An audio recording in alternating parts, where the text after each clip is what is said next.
and get you to move into a world that man created, to be like the world that God created, and slowly, incrementally remove every freedom you have. So you have nothing. A part of that plan, of course, is to induce the gradual surrender of American sovereignty, piece by piece and step by step, to various international organizations, of which the United Nations is the outstanding but far from the only example.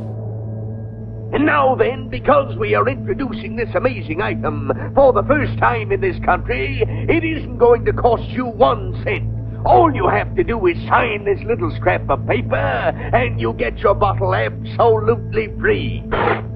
I hereby turn over to ISM Incorporated everything I have, including my freedom and the freedom of my children and my children's children, in return for which said ISM promises to take care of me forever. If the American people were to pay attention to what's going on right now, this would stop immediately.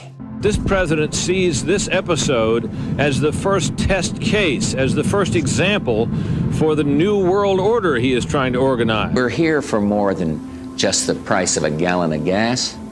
What we're doing is going to chart the future of the world for the next 100 years. This new world order we're attempting to establish, the United Nations is supposed to play a role and fulfill a function, and wherein we, it seems to me, in our own interest, national interest, should be contemplating participating.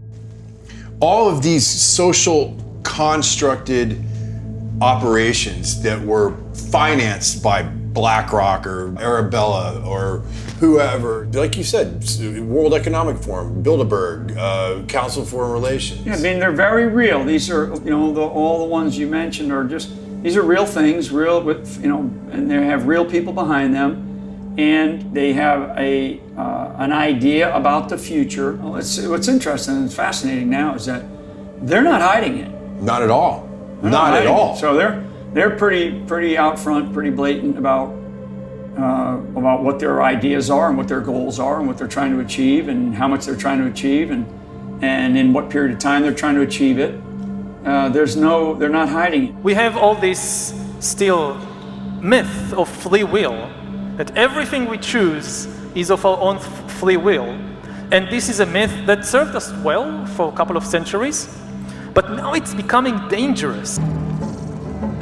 Just as God in the Bible designs and creates animals and plants and humans according to his wishes, now we are learning how to design and create life. Humans are now hackable animals.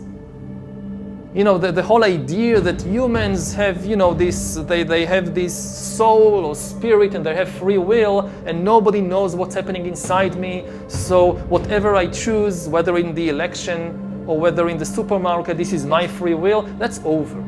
Science is replacing evolution by natural selection with evolution by intelligent design.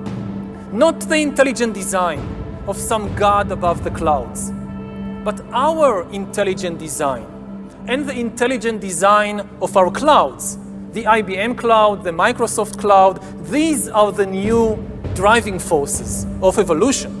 We are probably one of the last generations of Homo sapiens, because in the coming generations, we will learn how to engineer bodies and brains and minds. We have to mentor the population and to show through our good examples that the future requires this change, and the change at the end ultimately will be beneficial for them. Because they're so visible, because they're so public, there's no more conspiracy theory argument, because in the past, and really only a couple of years ago, if you raised some of the names that you mentioned, the media, the big media, would attack and they'd say, conspiracy theorists, conspiracy theorists.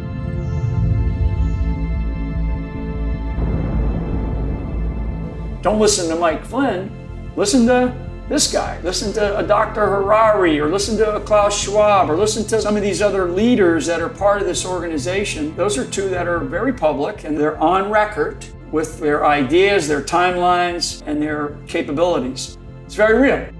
Our life in 10 years from now will be completely different, very much affected, and who masters those technologies in some way will be the master of the world.